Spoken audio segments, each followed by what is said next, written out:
อยากได้อีหยังอยากเป็นอีหยังก็ตามถ้าบ่มีบุญรองรับถ้าบ่เคยสร้างไว้บ่ได้แล้วก็บ่เป็นพร้อมนั่นแหละจึงบอกว่าอยากเป็นอะไรใจจงถึงต้องสล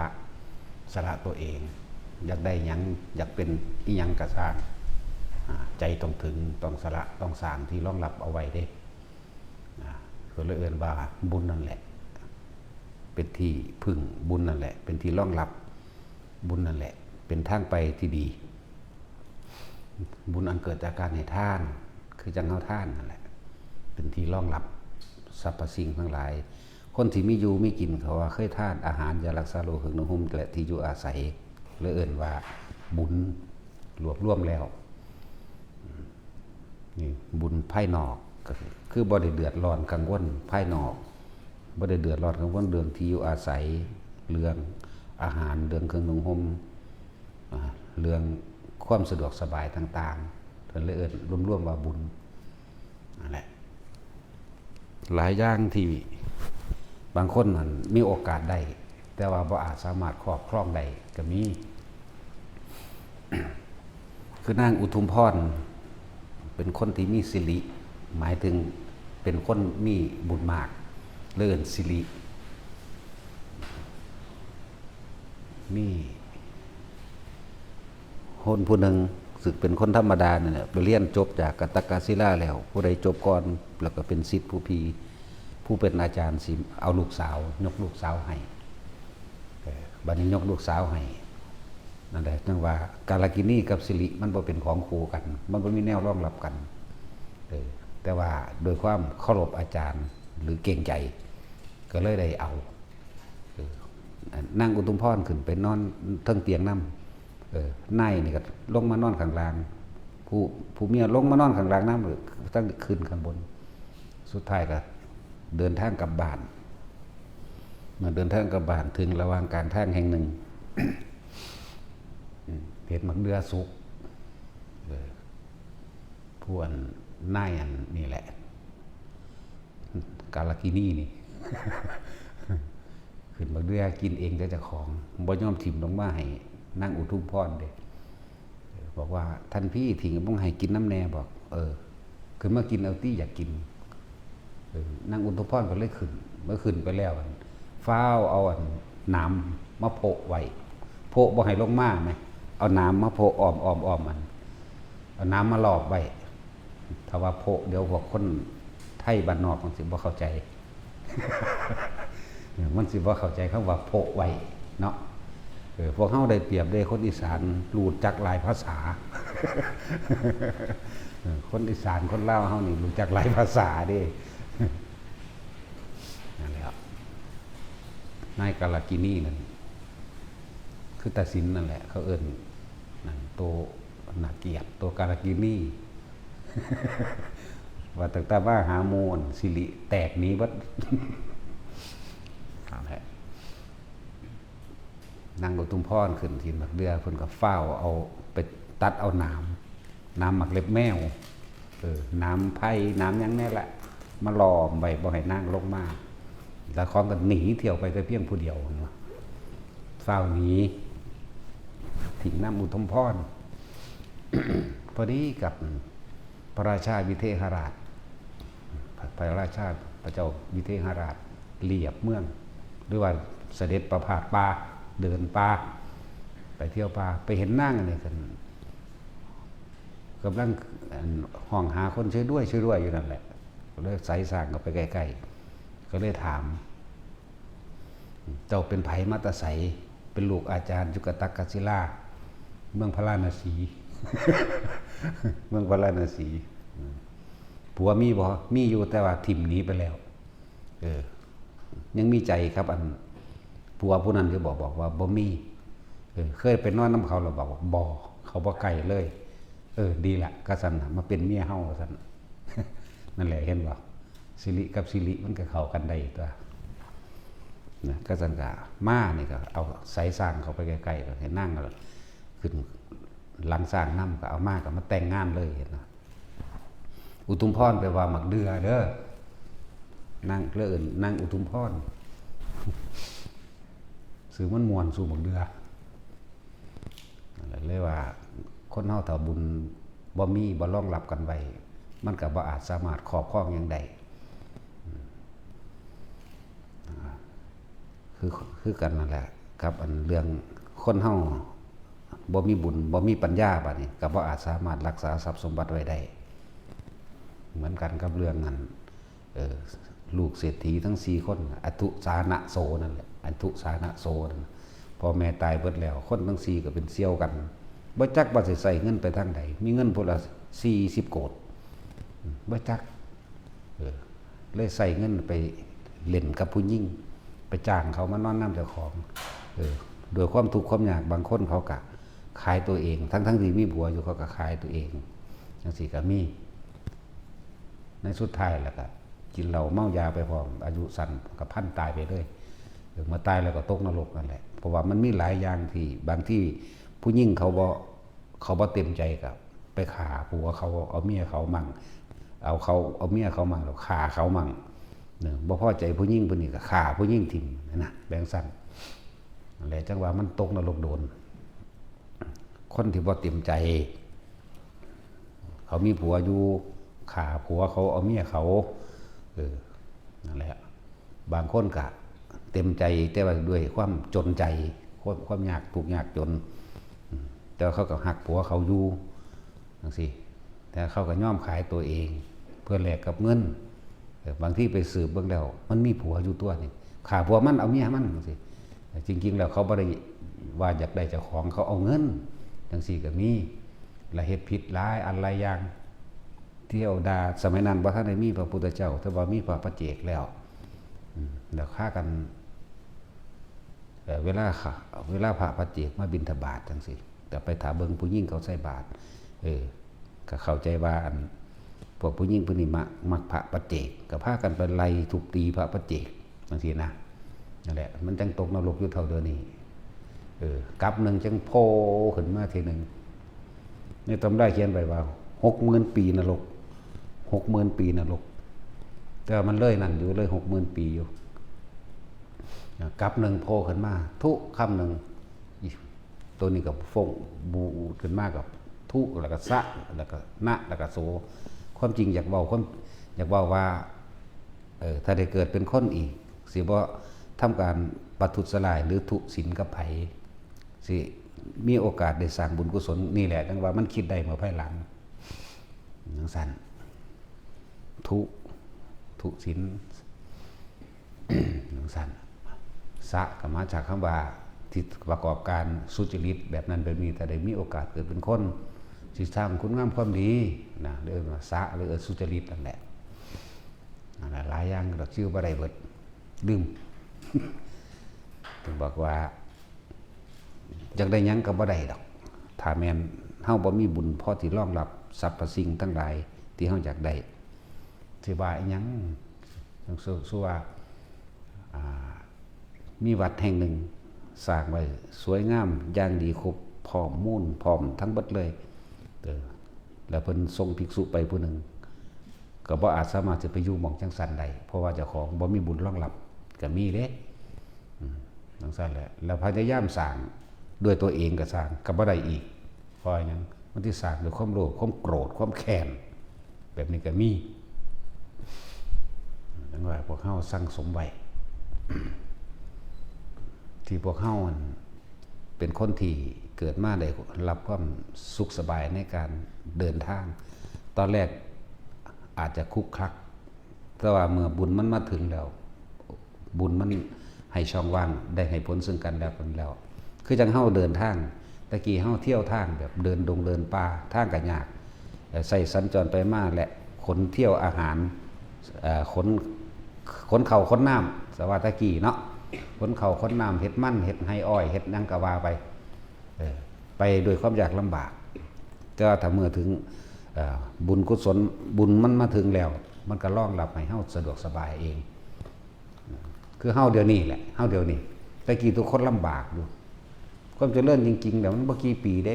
20-30 ปีนี่นึงเด้มันบ่ได้กี่ปีเด้อที่เฮามีไฟฟ้าใช้สะดวกที่เฮาเดิน ไปตามถนนหนทางแบบง่ายขึ้นได้รับความสะดวกนะเพราะเฮาเคยสร้างไว้จักบ่ล่ะเฮาเคยสร้างไว้ที่ช่วงนี้เฮาก็ได้รับช่วงนี้แหละสำหรับผู้มีกุศลไปพร้อมเด้เรื่องบุญกุศลเป็นที่รองรับกุศลคือความฉลาดและเข้าใจชีวิตเข้าใจธรรมะคือเป็นคนมีทัศนะคือความเห็นถูกต้องเข้าใจบ่ล่ะนี่เรื่องบุญกุศล นี่แหละเป็นอย่างจังผ้าแต่ละคนสร้างถนนปลูกต้นไม้ขุดน้ำแล้วก็เฮ็ดโรงท่านอย่างต่างๆไปเรื่อยๆเนี่ยที่ผ้าเฮ็ดคนที่รวมมาแม่นบาท1-2 บาทก็สร้างล้วนแล้วแต่ได้อานิสงส์แห่งการสร้างนำเบิดบุญกุศลได้เหมือนกันได้ทั้งเบิดนั่นแหละเฮาเวลาเดินทางไปพุ่นไปพี่เฮามีเครื่องอำนวยความสะดวกสบายส่งถึงขึ้นรถนั่นบ่ล่ะขึ้นรถแล้วก็ได้แล่นไปตามถนนหนทางที่สะดวกสบายอีกเนาะนั่นแหละก็เพราะว่าเฮาสร้างไว้ได้เฮาจังได้เปลี่ยนไปพวกบ่สร้างถ้าเบิ่งเด้อไปเทียบเอาเด้อพวกบ่สร้างคือพวกเอธิโอเปียจังซี่แหมคือพวกอยู่ในป่าอเมซอนหรือคนป่าอยู่ตามเกาะต่างๆแหมก็นั่นแหละเขาบ่ได้สร้างบุญกุศลไว้เขาเลยได้อยู่ในที่แล้นแค้นอดอยากแม่นบ่ล่ะกินน้ำก็ต้องขุดหัวมันหัวน้ำมาปั่นกินใส่ปากใส่มือจังซี่กินเอาแล้นแค้นบ่ล่ะเพราะว่าเขาบ่สร้าง นี่แหละจังว่าพาทุกคนเห็นอีหยังที่มันเป็นอีหยังที่ได้อานิสงส์ที่บ่มีประมาณเด้ปลูกต้นไม้ขุดบ่อน้ำสร้างถนนหนทางได้รับความสะดวกสบายบ่มีประมาณจนถึงนิพพานแล้วมันจังสิสิ้นกันจังซั่นนะอะไรจังว่าทุกๆคนที่ได้ร่วมมาในการสร้างถนนหนทางบ่ว่ามันได้ก็ช่างเฮาบ่ได้แม่นเฮ็ดแค่นี้เด้บางที่เขาขออยู่มื้ออื่นเฮาก็ให้เด้แล้วเฮาก็ไปเบิ่งอีหลีเฮ็ดอีหลีจังซี่นะคือถนนนั้นเรียกว่าขยายไหลทางจากดอนไหลในระยะทาง1กิโล800 เมตรเดี๋ยวเฮาขยายแต่กี่ทางมันแคบมันบ่สะดวกสบายในการแล่นรถหลีกกันบ่ได้มัน4 เมตรบัดนี้เฮาขยายออกมาอีก2 เมตรถนนนั้นเลยกว้างขึ้นเป็น6 เมตรทั้งสั้นแหละก็ได้รับความสะดวกสบายก็คือเงินที่ทุกๆคนได้โอนมานั่นแหละมาด้วยความบริสุทธิ์ใจแม้บาทหนึ่งก็ได้ซ้ำกันนั่นแหละครับพวกนั้นหมายถึงอานิสงส์ในการได้รับความสะดวกสบายแต่ว่าผู้หลายก็อีกอย่างหนึ่งนะผู้น้อยก็ได้รับความสะดวกสบายแต่มันขึ้นอยู่กับเจตนาที่ให้โดยไม่หวังสิ่งใดตอบแทนตัวนี้ตั้งหากแต่ว่าจำนวนของก็ตั้งหากเด้แต่ว่าอานิสงส์แห่งความสะดวกสบายได้เหมือนกันเปรียบเสมือนว่าผู้เฮ็ดหลายมีเงินซื้อรถที่มีราคาแพงผู้น้อยก็มีเงินซื้อรถราคาถูกก็ลดไปคือกันใดคือกันตัวเนาะเป็นบ่แท็กซี่คือรถสลอยหรือเบนซ์จังซี่แหมแล้วเฮาก็เอาอิซูซุโตโยต้าไปก็พอนะ ลักษณะนี้นั่นผู้หลายก็เป็นเบนซ์เป็นรถสลอยไปหรือเครื่องบินไป ผู้น้อยก็เป็นอิซูซุโตโยต้าไปจังซี่นะเทียบนี่เข้าใจง่ายๆนั่นแหละเป็นยังเฮาคือมักเฮ็ดสาธารณะกุศลพร้อมเด้บ่แม่นบ่เป็นกุศลเด้เพราะเฮาอาศัยอำนาจเฮาอาศัยพระรัตนตรัยเป็นที่มาอาศัยศรัทธาในพุทธศาสนาอาศัยตัวนี้เฮาบ่เคยอาศัยงบประมาณของหลวง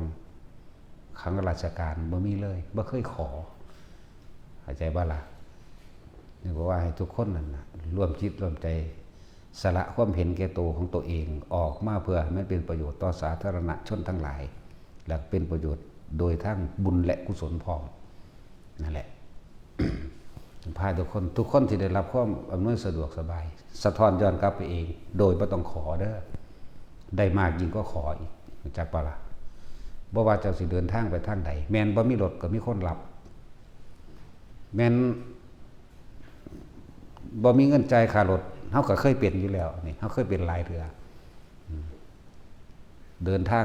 กลับมาบ้านกาฬสินธุ์ตะกี้ จ่ายเงินให้ค่ารถให้หมู่พระภิกษุ6 องค์เงินเบิดกระเป๋าบัดฮอดหม้องลงแล้วมันทั้งมีคนเอิ้นขึ้นรถนำอันนี้เป็นเองมาแล้วจักบ่ล่ะเพิ่นสิไปอุดรขึ้นรถยกกาฬสินธุ์กาฬสินธุ์อุดรตะกี้พระ6 องค์จ่ายให้เรียบร้อยคือบ่ให้เพิ่นจ่ายเฮาจ่ายเองบัดเฮาลงห้วยเมฆแต่เฮาบ่มีอันค่ารถแล้วจักว่าล่ะพอดีกับคนรู้จักมันก็คำแล้วพอดีคือกันเด้มีคนรู้จักไปว่าซั่นพอดีบ่มีเงินจักบาทจังซั่นแล้วเขาก็บ่ได้เอาค่ารถเลยล่ะนี่คืออานิสงส์เนี่ยเปรียบเทียบให้ฟังเอาตัวเองเปรียบว่าตัวเองเป็นเว้าเรื่องของผู้อื่นบ่ถนัดเฮาสิเว้าแต่เรื่องเฮาเป็นเองเป็นเสียส่วนมากนั่นแหละอีกอย่างหนึ่งแต่ทุกคนที่ได้ร่วมมันสร้างถนนแห่งศรัทธาถนนแห่งพุทธครุโตจังซี่ก็เป็นระยะ2 กิโลพุ่นล่ะแม่นบ่ล่ะอันนี้ก็อันนึงต่อมาก็ไปถนนที่เข้าสู่ไอ้สถานถ้ำสาขาหนึ่งต้นโพบรรณไลจังซี่เป็นการเสริมบ่แม่นสร้างเต็มอันสร้างเต็มมันหา6 เมตรพุ่นล่ะตลอดทางยาวมากนั่นแหละก็เงินของทุกๆคนนั่นแหละเพราะทุกคนบ่ฮู้ว่าสิสร้างแนวใดสิมีอานิสงส์หาประมาณบ่ได้นะจะต้องให้คำแนะนำจังซี่แหละแนะว่าให้ท่านด้วยความบริสุทธิ์ใจท่านด้วยความบ่หวังสิ่งใดตอบแทนแล้วก็ท่านไอ้มันที่เป็นสาธารณประโยชน์แล้วเป็นประโยชน์อันเป็นกุศลพร้อมเกิดความฉลาดขึ้นมาพร้อมเพราะอาศัยการฟังธรรมเด้คนต้องฉลาดคำว่ากุศลกับบุญคนละอย่างกันเด้อบุญคือความสงบเย็นใจสบายใจจักบ่มันก็เป็นชั่วขณะแต่ว่ากุศลคือความเข้าใจในชีวิตมองการไกลมองทะลุปุโปงเข้าใจว่ากุศลคือความฉลาดในการใช้ชีวิตเป็นคนที่มีสติปัญญาแหลมคมเลยกุศลนั่นแหละคนพวกนี้สิบ่กลับมาทำลายตัวเองสั้นเฮ็ดไปแล้วมันก็บ่กลับมาทำลายตัวเองเลยกุศลหรือต่อกันว่าบุญกุศลก็อาศัยบุญนั่นแหละอาศัยบุญอันเกิดจากการให้ทานคนท่านด้วยความถูกต้องก็ต้องอาศัยการฟังเนาะตะกี้มันบ่ได้ฟังเด้มันฟังคนคือกันบ่ได้ฟังพระจังซั่นตะกี้ท่านมีแต่ขอนั่นแลกนี่อยากเป็นนั่นอยากได้นี่เด้นะบัดนี้บ่ได้ให้ขอนะให้ตัดออกว่าบุญกุศลได้กุศลไปพร้อมเด้อว่าเกิดความฉลาดแหลมคมขึ้นมาเกิดความเห็นโทษแห่งความยึดเกิดความเห็นโทษแห่งความอยากเกิดความเห็นโทษแห่งความหวงเห็นโทษแห่งความเห็นแก่ตัวนี่ว่ากุศลคือการเห็นโทษในความเห็นแก่ตัวก็ว่า เงินที่ทุกคนมาเหตุมานี่สร้างที่ธรณีสงฆ์เป็นที่รองรับหมู่สรรพสัตว์ทั้งมนุษย์และอมนุษย์พร้อมนี่คือมนุษย์อมนุษย์เฮาบ่เห็นแต่อมนุษย์อันที่เฮาเห็นคือสัตว์เดรัจฉานบ่เอิ้นมันมามันก็มาอีกาเป็นร้อยหมาอีกเท่าใด30-40แมวอีกโอ้ยจักมันมาแต่ทางใดบอกให้ตาสินไปเฮ็ดหมาขุนอยู่กับบ่ไปจักเทื่อนั่นก็เลยจังซั่นแหละสร้างถนนหนทางขุดน้ำบ่อบาดาลเจาะมันเท่าใดบาดาลแล้วแต่เฮาเฮ็ดมานี่เนาะทุกคนเข้ามาอยู่นี่ก็ได้อยู่ได้กินจังซั่นแหละก็แปลกด้วยน้ำก็แซ่บๆเนาะน้ำก็บ่ได้กรองอีหยังเด้น้ำก็สะอาดกว่าน้ำที่เขาใส่คลอรีนใส่สารอย่างซ้ำของเฮาตรงเลยพอดีกัดดีพร้อมเนาะจังซั่นแหละดีกว่าน้ำที่ประปาทั้งนั้นอีกบ่ไปขุดหม่องใดได้ดีโลดจังซั่นแหละปลูกต้นไม้นี่มีแต่อันกุศลที่หาประมาณบ่ได้เด้นี่จักบ่นี่บุญกุศลที่หาประมาณบ่ได้สร้างถนนหนทางแล้วคนก็ได้เที่ยวไปเที่ยวมาได้รับความสะดวกสบายโตเฮาเองได้กว่าอีกจักบ่ล่ะได้ความสะดวกสบายตราบใดที่ยังบ่ทันถึงพระนิพพานติ ความสะดวกสบายสิไปรอดเจ้าทั้งภายภาคหน้าไปเกิดในที่เจริญถ้ามาเจริญต้องเจริญสองทางเจริญโดยธรรมกับเจริญโดยโลกไปพร้อมกันจากว่าล่ะสั้นแล้วชูว่าไปเกิดบางทีเจริญอันสูงสุดแต่ที่เปรียบเทียบไปเกิดกับพระพุทธเจ้าองค์นั้นพระพุทธเจ้าองค์นั้นว่าพระพุทธโคดมตัดสรู้แล้วแม่นบ่ล่ะเมื่อตัดสรู้แล้วพวกคนมันก็ไปเกิดทั้งสั้นแหละจะเลื่อนโดยธรรมจะเลื่อนโดยโลกพร้อมจะเลื่อนโดยเมตตาและจะเลื่อนโดยพวกอาหารที่อยู่อาศัยเครื่องนุ่งห่มแล้วก็จะเลื่อนโดยความพึ่งพาอาศัยซึ่งกันและกันคนบ่ค่อยทำลายกันใช่ไหมนั่นแหละเป็นสั้นอานิสงส์ทั้งหลายแล้วนี่ส่งผลไปเองที่พาเฮ็ดอยู่เดี๋ยวนี้แหละถนนก็แล้วล่ะไอ้อยู่ดอนไร่นั่นนะที่เป็นระยะทางคือการเสริมข้างละเม็ดตะเกามัน4 เมตรเสริมออกข้างละเม็ดแล้วเป็นถนนกว้าง6 เมตรยาวกิโล1 กับ 800 เมตรนั่นแหละตะกี้รถสวนกันบ่ได้เด้บัดนี้รถสวนกันอย่างรุนแรงเด็กน้อยมันจะเป็นแง่นอยู่หั่นก็บ่รู้ล่ะสั่นแหละด้วยแล้วถ้าเป็นทุกคนสละความเห็นแก่ตัวของตัวเองเด้อในความเห็นแก่ตัวนั่นแหละที่เฮาสละออกมาแล้วเฮาจะได้ความสุขสบายโดยส่วนตัวพร้อมบ่ได้ว่าพุทธบาท2 บาท1อย่าท่านหลายมันสิเสียดายก็มันสิขอท่านโดยความเต็มใจบริสุทธิ์ใจในการท่านโดยบ่หวังสิ่งใดตอบแทน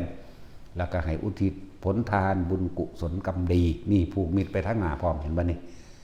ของเฮามันใส่ซับเดียว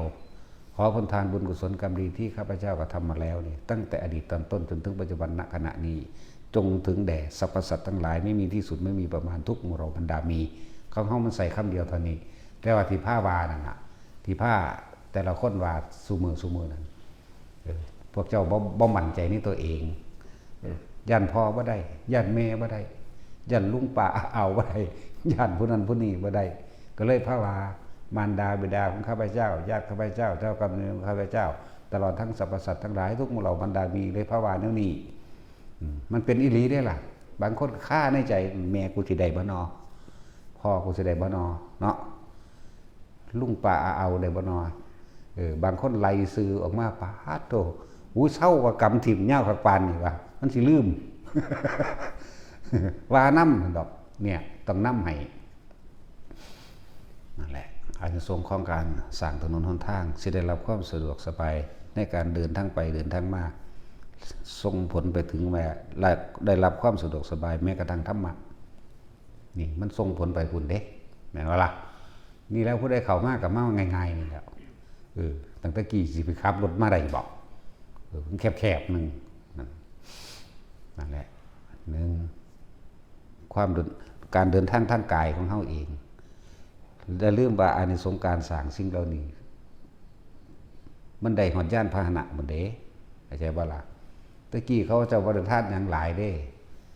ปัดกวาดทางจนกลมให้หมู่ภิกษุสงฆ์สัจเว้าเรื่องในไตรปิฎกปัดกวาดทางจงกรมคนผู้นี้เกิดได้รับความสะดวกสบายมียานพาหนะพร้อมพุ่นน่ะบ่ได้เฮ็ดหลายซ้ำเฮาซั่นแหมเฮาก็สิบ่ได้หลายกว่านั้นเฮาสิบ่ได้ฮอดยานอวกาศพุ่นบ่ อันนี้ปัดกวาดทางจงกรมให้พระตัดแต่งงาไม้ของหันนี่มันออกมันขวางทางยางเพิ่นนี่ว่าได้ย่านพาหนะเท่านั้นเท่านี้อีกไหมทั้งสั้นแล้วแต่ว่ากับเป็นจริงได้ว่ามันบ่จริง บางคนก็จุดไต้แต่กี้คบเพิ่งเนาะเอาไปเสียบไว้จังซี่นะเนี่ยอานิสงส์ขันไปทรงไปทั้งถ้ำกับว่าได้หูทิพตาทิพไปได้บาทนี่นั่นแหละอันนี้เฮาสิบ่ได้กว่านั้นบ่ เฮาเฮ็ดหลาย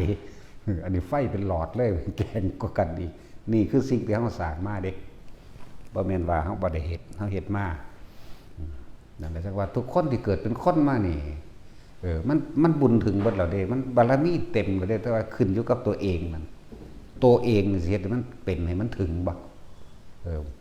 ทุกคนที่เกิดมาพอที่มาฟังธรรมแนวนี้นั่นน่ะมันบ่แม่นหากะฟังเทื่อแรก2 เทื่อเด้ มันฟังมาเรื่อยแล้วแต่ว่ามันอาจจะถูกกิเลสตัณหาลากลงไปในสื่อเนาะมันสั้นแล้วนั่นแหละอานิสงส์ของการสร้างถนนหนทางนะได้รับความสะดวกสบายแม้กระทั่งยานพาหนะก็ได้เด้ตะกี้เขาถวายเกิบถึงได้ล่ะ เกิบคู่หนึ่งบางคนก็บ่ได้ถวายเกิบแค่ปัดกวาดทางจงกรมนี่แล้วก็เอาประทีปชวาล่าไปไต่ไว้ให้เขาเจ้าเห็นหุงให้พระเพิ่นเดินจงกรมเห็นหุงแน่คือว่ามาอานิสงส์หลายแท้หลายตัวเพราะว่าเขาเจ้าเฮ็ดเต็มใจเฮ็ดโดยบ่ได้ไปหวังอันนั้นอันนี้เป็นนั่นได้นี่บ่ได้รวยคือพวกเฮาเป็นอยู่เดียวนี้อย่างสั่นเนาะผู้ขาเป็นคนยากคนจนบ่มีสิ่งใดสิให้ทานก็เลยท่านกำลังแรงกายด้วยการปัดกวาดทางจงกรมนี่แล้วก็ได้มีขี่ซี่ขี่ไตมาตะกี้เนาะมาเฮ็ดเป็นก็ไตเป็นจุดไตจุดคือเทียนนั่นแหละสมัยนั้นอย่างสั่นอานิสงส์ก็มาจังซี่แล้วปลูกต้นไม้บัดนี้บ่ว่าสิเป็นไม้หยังก็แล้วแต่เป็นอานิสงส์ใดทั้งนั้นเลยเป็นที่อาศัยของทั้งมนุษย์และอมนุษย์เด้ต้นไม้นี่บัดนี้เฮาบ่ได้ปลูกหน่อยติมันบ่เป็นแสนแล้วบ่ต้องเฮ็ดอยู่มานี่เนาะ นั่นแล้วทั้งเป็นต้นไม้ที่กินได้หมักลิ้นจี่หมักลำไยเนาะหมักม่วงหมักฮุ้งสารพัดนี่คนก็กินได้สัตว์ก็กินได้นะเดี๋ยวต้นไม้อันอื่นๆอีกอันเป็นต้นไม้อันเป็นเครื่องระลึกนึกถึงคุณของพระศาสดาแต่ละพระองค์อีกจากวันนี้เป็นที่อยู่อาศัยของพวกอมนุษย์ประเภทพุ่มเทวดาลุกขะเทวดาได้บัดเนี่ยต้นกากระทิ่งมีทุกองค์มีทุกต้นกากระทิ่งว่าถ้าเฮาคิดว่าสิปลูกจองล่ะเข้าใจบ่ล่ะทั้งสั้นแล้วเทวดาต้นกากระทิ่งเห็นนะต้นโพมื้อนี้นะต้นปาเป้งระหว่างพศพันเอิ้นต้นปาเป้งระหว่างบ่ทันมีพศเอิ้นต้นอัศทพฤกษ์พศนี่เฮาว่าเอิ้นต้นโพโพหยังก็โพธิญาณนั่นแหละต้นไม้ตรัสรู้เฮาเลยเอิ้นต้นโพอย่างสั้นโพธิญาณได้เป็นชื่อนี้ตะกี้ว่าอัศทพฤกษ์ต่อมาว่าปาเป้งสมัยนี้เอิ้นต้นโพอีหยังก็เอิ้นโพเบิดละบัดต้นกากระทิ่งก็เป็นต้นโพเด้โพธิญาณต้นไม้ตรัสรู้พระพุทธเจ้านี่ต้นดูก็โพธิญาณสำหรับพระพุทธเจ้าองค์หนึ่งบางองค์ก็ตรัสรู้ใต้ต้นดูบางองค์ก็ตรัสรู้ใต้ต้นโพนี่แหละบางองค์ก็ใต้ต้นกากระทิ่งบางองค์ก็ต้นสร้างนาวบางองค์ก็ต้นผักกุ้มต้นกุ้มบกจักกุ้มบ่ แท็กซี่รู้จักบ่ไหนสาเล็กหน่อยหาก็เกิดมึงละ แต่สิรู้จักว่าเคยเอาไปเฮ็ดสมผักบ่ นั่นแหละกะกุ้มมันนั่นแหละต้นประดูมื้อนี่แม่นเบิด ต้นไผ่ใหญ่บักใหญ่อีหลีเด้ต้นไผ่อันนั้นธรรมดาทั้งบ่แม่นต้นบักใหญ่ใส่คนโอบแบบนี้พุ่นเด้อเป็นกอขึ้นเป็นพุ่มแตกออกบาดนี้ใส่แล้วพระพุทธเจ้าองค์หนึ่งเพิ่นก็ตรัสรู้แบบนั้นบางองค์ก็ตรัสรู้ใต้ต้นม่วงเด้แตกว่าล่ะนั่นแหละต้นไม้ตรัสรู้ส่วนพุทธเจ้าองค์ใดที่มีญาณพาหนะในการออกบวชจังซี่แสดงว่าเพิ่นไปเฮ็ดสิ่งเหล่านั้นองค์ใดที่บ่ได้หยันท่านญาณพาหนะต่างๆก็ย่างเอารู้จักบ่ย่างเอาทรงพระดำเนินรู้จักดำเนินบ่แต่สิรู้จักดำเนินบ่ดันนี้โอ้ดำเนินนั่นน่ะ ย่างเด้นั่นน่ะแปลว่าย่างเด้นั่นน่ะย่างเอาพระพุทธกัสสปะนี่ย่างเอาเด้นี่โอ้เกิดโดนทักปานนั้นบ่ท่านเกิบเลยบ่เนาะ บ่ธรรมดาเด้พระพุทธเจ้าเฮาก็พอได้แล้ว40สงไขนั่นพวกกันศรัทธาธิการบ่แห้งแล้วเด่นไอ้40พุ่นเด่นพุทธเจ้าเฮา20เอารักษาให้นั่นบ่ล่ะก็สิบ่ท่านก็สิบ่เคยให้เขาขี้เกียจบ่เนาะ อย่างว่าสิ่งเหล่านี้ต้องท่านต่อพระพุทธเจ้าเด้อบ่แม่นของง่ายบ่แม่นว่าทั่วไปมุ่นพร้อมเกิดเป็นผู้ใช้เต็มเพศจังซี่นะมีความพร้อมแล้วที่สิบรรลุธรรมเป็นอรหันต์ได้เลยจังซี่นะแต่ก็อยู่ในเพศแห่งการนักบวชสิฤาษีก็สร้างคือเก่าอยู่ต่อหน้าพระพุทธเจ้าองค์นั้นอีกนั่นแหละแล้วก็ท่านยานพาหนะให้กับพระพุทธเจ้าองค์นั้นนั่นแหละคือพระพุทธเจ้าเฮานี่มาแม่นบ่ย่านพาหนะในการออกบวชคือพระพุทธเจ้าเฮานี่เคยเป็นม้าอยากว่าเคยเป็นม้าแล้วให้พระพุทธเจ้าองค์หนึ่งนั่นขึ้นหลังออกไปทำพินิจกรรมนะไปบวชนั่นแหละเพิ่นก็เลยได้มาแทนมากันตกะมากันตกะก็เป็นพระโพธิสัตว์เด้อยู่ดุสิตพุ่นเด้แต่เขาบ่อยู่ดอกเขาลงมาเกิดแล้วมาก็ดีในตำราเขาว่ามากันตกะหลังจากตายจากสัตว์เดรัจฉานนี่ขึ้นไปพุ่นไปบรรลุโสดาบันนั่นซั่นตำราเข้าใจว่าล่ะนี่เรื่องตำราเขาก็บอกไปตามตำราส่วนพระพุทธเจ้าบางองค์เพิ่นก็มีสร้างเป็นยานพาหนะเห็นบ่ก็แสดงว่าเคยเป็นสร้างให้พุทธเจ้าองค์นั้นขี่นำนี่นะแล้วก็เกิดกับสมัยพุทธเจ้าอีกองค์นึงก็เคยท่านสร้างให้พระพุทธเจ้าองค์นั้นพร้อมนี่นะตัวเองเคยเป็นเองแล้วก็แม้นมาเป็นคนแล้วเป็นหยังก็สร้างเคยเอายานพาหนะนั้นให้พระพุทธเจ้าขี่อยากบ่ล่ะจังซั่นส่วนพระพุทธกัสสปะนี่เพิ่นบ่ท่านหยังบ่เพิ่นคือย่างเอาหั่นนะบางองค์ก็ส่งสาวิกาข้านหามได้บัดนี้รู้จักว่าสาวิกาข้านหามมันหยังเอาตาเลี้ยงจังซั่นแหละสมัยเพิ่นเป็นคนจังซี่เพิ่นเคยหามพระพุทธเจ้าไปรู้จักว่าล่ะแล้วก็หลายๆศาสตร์ก็หามจังซั่นแบบหามแต่ว่าทรงปราศาสตร์นี่ก็มีในตำราว่าเพราะศิริยะเมตไตรเด้อล่ะทรงปราศาสตร์เนาะบ่แม่นเพิ่นเคยเกิดเป็นปราสาทเด้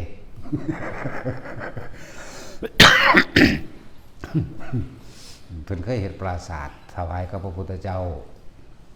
เกิดเป็นคนมายามใดก็สร้างเฮ็ดปราสาทให้บางจังซี่คำว่าปราสาทก็บ่แม่นว่าแต่สิเฮ็ดบักใหญ่ตามเฮาเข้าใจดอกเฮ็ดกุฏิหลังนึงให้น้อยๆจังซี่ก็ได้เข้าใจบ่ล่ะนี่แหละมันเลยสะสมแนวนี้มาหลายเพิ่นก็เลยได้ทรงปราสาทครูบารมีเพิ่นเป็นผู้มอบผ้ากาสาวพัดให้ก็ขึ้นไปถึงปราสาทโกนหัวแล้วปราสาทก็ผ้าลอยไป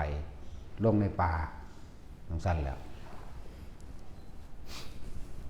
มันเคยอธิษฐานปราสาทเฮ็ดเป็นเรือนถึง7หลังหมดตัวเฮ้ยว่าไปหลายมันเป็นเรื่องอภินิหารหลายโพดบ่เว้าหรอกนั่นสิ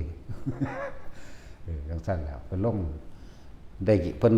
7 มื้อนึงได้เพิ่นบรรลุรู้จักบ่ล่ะนั่นแหละเพิ่นบรรลุ7 มื้อนึง7 มื้อก็สร้างมาโดนคักปานนี่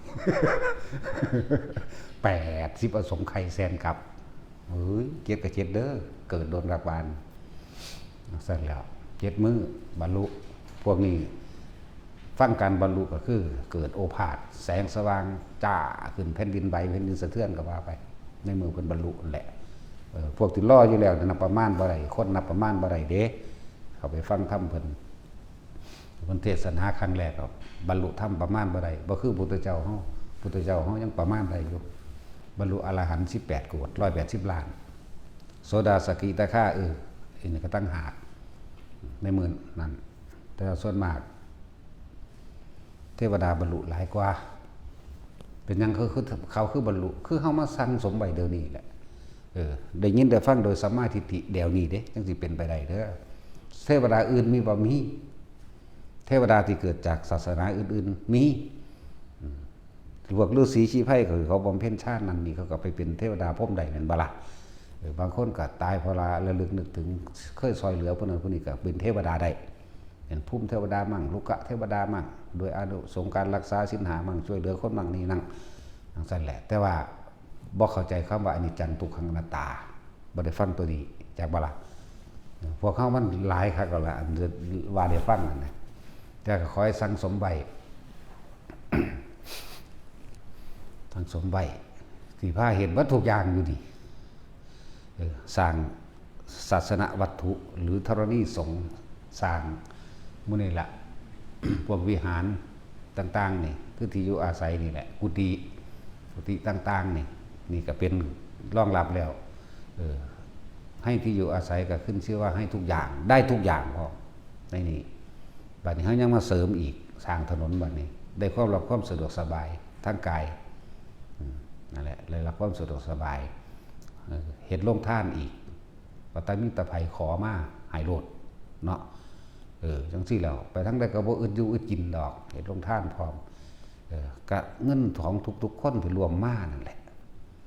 พวกเฮาที่รวมมาเนี่ยเลยบ่ฮู้จักว่ากูได้อานิสงส์จากไสนอนั่นแล้วก็นี่แหละก็เฮ็ดกระจายออกไปให้ทุกคนเฮ็ดร่องไว้ให้ตัวอาสิโดยลำพังตนเองเฮาบ่เข้าใจวิธีทำมันเป็นมิตรธรรมไปตามพิธีซื่อบ่คือวิธีธรรมของเฮาเลยมีธรรมไปตามพิธีมันซื่อว่ากันพากันเฮ็ดเอาขอเอาเด้อบัดไปอยากได้หยังอธิษฐานเอาเด้อเด้เนาะเฮาบ่ได้ให้ผู้ใดมาขอเด้นั่นแหละจังว่าเน้นย้ำเหลือเกินท่านถึงนิพพานใดก็ยังมีนั่นล่ะปลูกต้นไม้กินได้ไว้แต่แจกเป็นท่านบ่ว่าฟื้นบ่ว่าเหตุที่มันเกิดอยู่นี่เองไผอยากได้ก็นำไปเอาเฮาบ่ได้หวงหมู่พระสงฆ์ทั้งเบิดอยู่ในนี่คือคุยกันแล้วแม่นหยังก็โยนให้หลวงพ่อเบิดนั่นแหละโอ้ยเฮาก็ตัดสินใจเอาผู้เดียวตัวไผอยากได้หยังก็ขอหยังก็ให้ได้ตัวมาถามกันเฮ็ดหยัง 3-4 องค์เนาะจังซั่นแหละคือว่าต้นไม้ทุกอย่างนี่ของกินนั่นน่ะบ่ต้องขอเอาไปเลยเพราะว่าเจตนาเฮาปลูกไว้เป็นท่านนี่บัดนี้อานิสงส์ของพวกมาปลูกมาเฮ็ดน้ำกันบัดพวกเจ้าบ่อึดอยู่บ่อึดกินดอกถ้าพวกเจ้าเกิดอีกแต่ตาสินเกิดอีกจังซี่ก็บ่อึดอยู่บ่อึดกินเป็นมดแดง เอาว่าตาสินเจ้าก็เฝ้าต้นมะม่วงไว้หั่นแหละ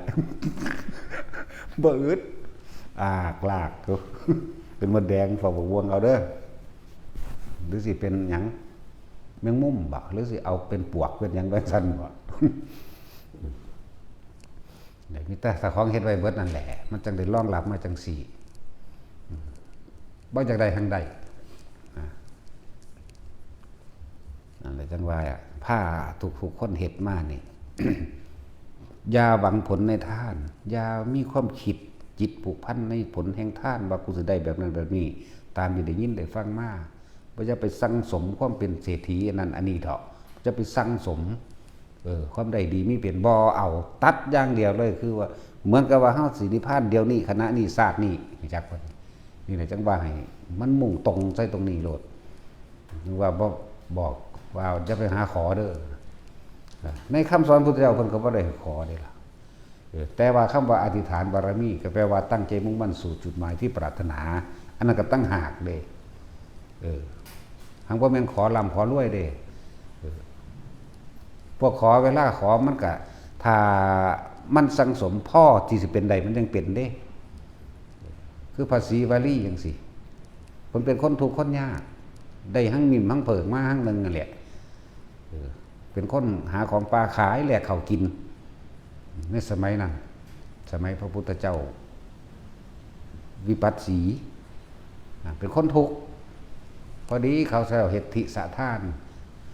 ประชาชนชาวเมืองกับพระราชาแข่งกันให้ท่านกับพุทธเจ้าวิปัสสีสร้างมี100โตประชาชนก็มีอีหยังก็มีมาขาดอยู่อันเดียวหั่งมิ่มบัดนี้อยากว่าล่ะมันบ่แม่นหน้าเพิงหน้ามิมหน้านั่นบัดนี้แต่ว่านายอันนี้ได้มาพอดีนี่นายทุกขตะจีวลีนี่ในสมัยนั้นเขามาขอซื้อเป็นพันโอ้โหมันแปลกประหลาดมันบ่เคยมีราคาปานนี้แม่นบ่ล่ะนั่นแหละต้องถามเขาว่าเขาเฮ็ดอีหยังกันเขาบอกว่าโอ้ยประชาชนชาวเมืองกับพระราชาแข่งท่านกันตัวมีพระพุทธเจ้าเป็นประธานแล้วมีพระสงฆ์ จำนวนแสนนั่นแหละเฮ็ดจังได๋เนาะโอ้เฮาเป็นคนทุกข์คนยาก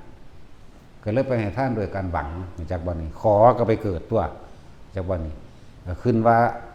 คำว่าทุกข์ยากลำบากยายมีกับผู้ขาเด้อกันน้อมหั่งเพิงนั่นหั่งเพิงมีน้ำเด้อบ่แม่นหั่งเพิงเขาพวกนั้นหั่งเพิงพวกนั้นมีแต่ขี้สูตรมีแต่ขี้สูตรคือไข่นี่แหละเนาะตาจินบ่แม่นหั่งเพิงเขาเอียนเปรตเด้นั่นแล้วถ้าเพิ่นปรารถนาในตอนนั้นจะบอกถ้าเพิ่นปรารถนาว่าขอผลทานข้าพเจ้านี่ที่ได้ท่านในองค์สัมมาสัมพุทธเจ้าตลอดทั้งหมู่ภิกษุสงฆ์ทั้งหลายเหล่านี้เมื่อพระคุณเจ้าทั้งหลายได้เห็นดวงตาเห็นธรรมเช่นไรขอข้าพเจ้าเป็นผู้ได้รู้ธรรมเช่นนั้นเถิดก็ได้ชาตินั้นเด้รู้จักบ่ล่ะอันนี้คือว่าเกิดพบได้ชาติใดคำว่าบ่มีคำว่าทุกข์ยากลำบากอย่าให้มีแก่ผู้ขาเด้อนี่มันสมบูรณ์มุ่นพร้อมมันก็เป็นไปนี่เห็นบ่ล่ะก็เลยต้องเกิดยาวๆนี่แหละเป็นหยังคือว่าบ่ให้ขอบ่ให้ขอแต่ขอมันก็ได้อีหลีหังบ่แม่นได้ชาตินี้เด้ก็สมควรแก่เหตุคือจักคำว่าเหตุบ่เหตุหนึ่งพระพุทธเจ้าบริสุทธิ์ขนาดใดแล้วเหตุสองพระอริยสงฆ์สาวกเป็นแสนมิตรอรหันต์เบิดแน่นทั้งสั้นตัวอันเฮาน่ะแม่นอีหยังบ่แล้วน้ำต้นไม้ก็ไปหาขอ ขอน้ำเงาไม้ขอน้ำเงากล้วยขอน้ำขี้ขันขากข้างคกเนาะขอน้ำกบ ขอน้ำงูโอ้สารพัดขอน้ำเต้าทั้งทีไหมขอน้ำสร้างขอน้ำหมาไปทั่วทีมันแหละทุกอย่างมันก็สมแก่เหตุมันสิเป็นไปนั่นแหละทุกอย่างมันมีเหตุปัจจุบันก็รวยมาทุกศาสตร์ด้วยนะภาษีบาลีวันหลังจากศาสตร์นั้นรวยมาทุกศาสตร์จนว่ามาศาสตร์สุดท้ายมันมีกรรมอันหนึ่งซื้อดอกจังมาอยู่ในท้องแม่7 ปีนั่นนั่นแล้วบัดสุดท้ายของภาษาลีบุตรได้นำเอาอยู่ตลอดภาษาลีบุตรตัวไปปวดเอาออกมาได้7 มื้อก็คนมันอยู่ในท้อง7 ปีแล้วเนาะออกมาได้7 มื้อเขาจะเอานอนไว้กระดงบัดเลี้ยวเบิ่งแม่นข้างเบิ่งภาษาลีบุตรภาษาลีบุตรเลยถามเป็นจังไดอยู่ในท้องแม่สบายดีบ่สบายกับผีบ่ซั่นภาษีบาลีว่าผมอยู่ในโลกคันทับกุมพี่นั่นลำหรือว่าเป็นทุกข์สิตายซั่นเพิ่นก็ยิ้มตัวภาษาลีบุตรเลยยิ้มผู้แม่เพิ่นน่ะนั่งหยังละลืมชื่อแล้วโอ้ลูกผู้ขาเขาสิมีบุญมีบุญพระคุณเจ้าเว้าอีหยังกับลูกผู้ขาว่าจากบวชว่าซั่นบ่ได้ว่าจักเม็ดเลยบ่ได้ว่าจังสั่นจักเม็ดเลยนี่โอ้ลูกเจ้าเป็นคนมีบุญนี่เห็นบ่นี่ปากเว้าขึ้นคำแรกบอกว่าอันผู้ขาจากบวชว่าซั่นบวชก็บวชตัวแม่ก็ได้เนี่ยไอ้จังสั่นตัวบ่เห็นว่าสิว่าตัวเนาะเดี๋ยวบวชอีหลีเนี่ยก็บ่โดนว่านานมันก็บรรลุอรหันต์เด้ล่ะเน้นสีวลีนั่นแหละจังว่าเป็นพวกเจ้าสิรวยทุกศาสตร์ก็สร้างพวกเจ้าก็ทุกศาสตร์ที่เกิดนั่นแหละว่าแท็กซี่เจ้าฟ้ามหากษัตริย์เฮาก็ว่ายกย่องเป็นที่หนึ่งว่ารวยสุดแล้วเนาะป่วยคือเก่าแม่นบ่ต้องพัดผ้าจากสิ่งอันเป็นที่รักคือมารดาบิดาสามีภรรยาลูกหลานเล่นหล่อนแม้กระทั่งทรัพย์สินที่อันเป็นที่รักคือเก่าสุดท้ายก็ตายคือเก่าเนาะนั่นแล้วจังว่าความเกิดของพวกเขาเดินทางเข้าสู่จุดหมายเดียวกันตายนั่นแล้วทั้งสั้นตัวจังว่าบ่จักให้ไปขอนั่นขอนี่อันคือพวกเขาขออยู่เรื่อยๆมันบ่ได้ซ้ำมันตัดทางบุญตัดความสงบตัดท่านเพิ่มทุกข์ที่ผู้ใดท่านเราขอนั่นขอนี่เป็นนั่นเป็นนี่ได้นั่นได้นี่นั่นเลื่อนว่าท่านเพิ่มทุกข์บุญเพิ่มบาปใส่ซื้อคำว่าบุญไปทำบุญกฐินกับเพิ่นไปเฮ็ดบุญผ้าป่ากับเพิ่นเนาะบัดไปท่านแล้วขอนั่นขอนี่ตะพึดตะพื้อแล้วซุมื้อนี่บุญประกอบนี่แต่บุญเมาบุญบาปลงทุนสู่นรกซ้ำทีพากันเฮ็ดอยู่นั่นน่ะกฐินผ้าป่าจ้างหนังจ้างหมอลำมหรสพครบงานตีกันฆ่ากันมีรถแห่รถหอนแม่นบ่ล่ะจังซั่นแล้วของเฮาบ่ได้มีเด้เขาสิเฮ็ดนั่นหนีไกลๆแต่ว่าบุญบวชลูกบวชหลานทำบุญให้แม่มันตัวสู้ว่าแม่มันตายเนาะทำบุญหาแม่มันโอ้ยดีใจหลาย เฮาเลี้ยงหลานมานี่พอดีแหละเนาะมันได้บวชให้แม่มันว่าซั่นเอาเต็มที่เลยเฮาจ้างหมอลำ300,000เราเบิดอีก150,000ค่างัวอีก100,000ใส่ซ่องพระ100นึงเป็นตาได้อยู่บ่ล่ะบาดเท่านั้นตัวต้องมาใส่ให้เฮาดอกเฮาสิไปใส่ให้คืนซ้ำงานศพทุกงานเฮาบ่เคยไปเอาเงินดอกมีแต่เอาให้เนาะแถมซ้ำบ่ได้สวดได้กุศลาเทศเอาเลยนี่ล่ะบอกแบบนี้แหละซอยทุกงานป่านนี้คิดว่าสิได้บุญบ่ที่ว่าบวชให้ผู้นั้นบวชให้ผู้นี้บ่จัก7มื้อนั่นแหละขางัวมันก็ไปเอาของมันแล้วเนาะมันเบิ่นแต่งัวตัวเดียวบ่ดีกับพวกเป็ดไก่หอยแข้งแมลงภู่เนาะปลานิ่นปลาดุก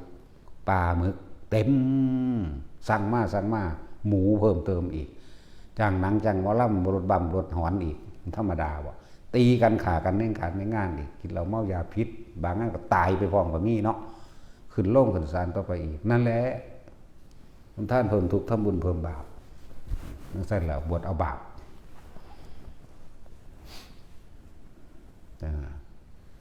ตีกันฆ่ากันแล้วก็เป็นคู่กรณีกันเป็นอาฆาตบาดหมางกันไปเลยในบริษัทนั่นใช่แล้วหลายอย่างอยู่เด้อที่คนเฮาคิดขาดบ่ถึงถ้าบ่เฮ็ดก็ย่านมันบ่เฮ็ดคือบ้านคือเมืองผิดบ้านผิดเมืองเขาเนาะย่านแต่บ่มีหน้ามีตาจังซั่นแล้วก็บ้านเมืองลงนรกเบิดก็สิเป็นลงนำเขาหั่นบ่อันผิดบ้านผิดเมืองก็เลยเนาะนั่นบ่ล่ะเดี๋ยวเห็นอยู่เดี๋ยวนี้บางที่คนตายแลนก็มาหาเฮาเฮ้ยเอาสูคือว่าอยู่พุ่นโอ้โหพวกนั้นสินักก็ผมอีกมันยังว่าอยู่ว่ามึงตายแล้วมึงยังคิดออกเนาะว่าจังซั่นตัวหลายอย่างที่พวกเฮาบ่รู้แต่ว่ามีไผกล้าเว้าปานใดนี่เขาย่านสั่งเนาะ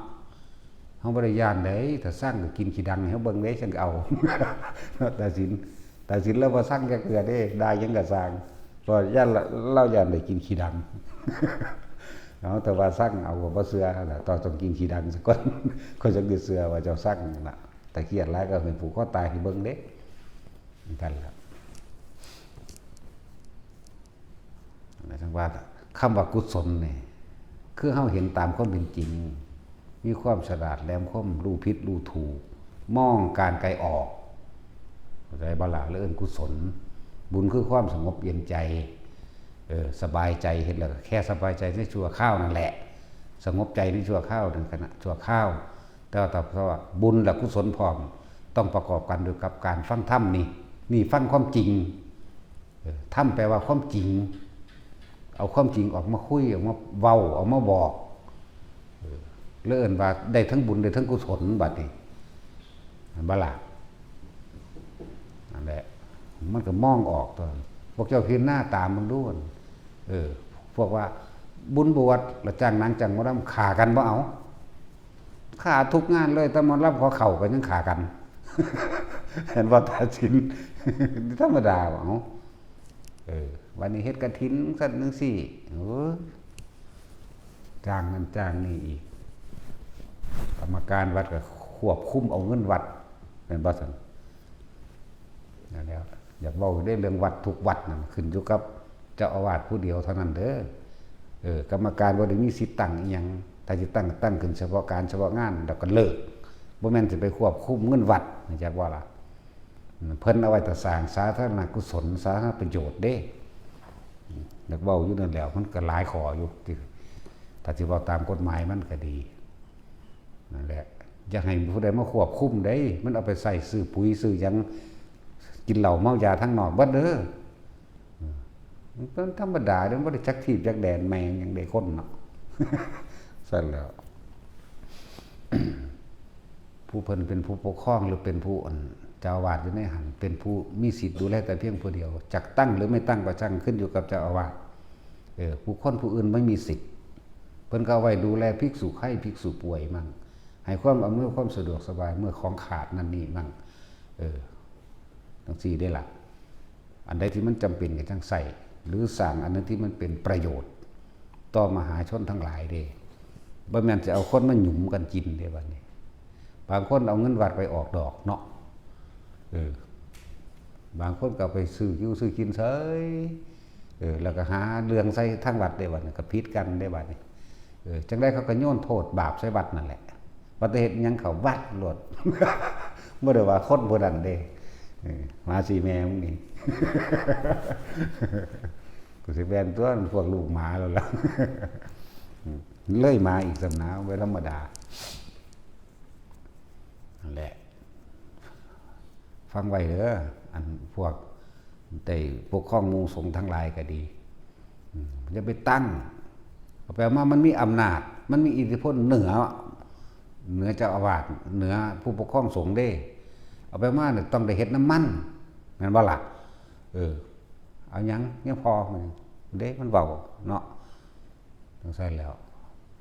เวลาได้เงินมาหลายผมก็มานับไปนับมากอันนี้จงไว้ดีซะอันนี้ซะนี่เด้เนาะจ้างกูได้นับของกูดอก กูออกเบิดนั่นแล้วเหตุให้มันเป็นประโยชน์ซึ่งเป็นประโยชน์ที่เขาก็ขาดบ่ถึงสุดได้ซ้ำไปเด้อที่เฮาเฮ็ดอยู่เดี๋ยวนี้ก็เลยซื้อต้นไม้มาปลูกจังซี่ปลูกต้นไม้ต้นไม้คือหัวใจของโลกเด้อต้นไม้นั้นเนี่ยอานิสงส์ที่พึ่งหาประมาณบ่ได้ในพระไตรปิฎกเพิ่นก็กล่าวไว้คือกันหาประมาณบ่ได้มีหยัง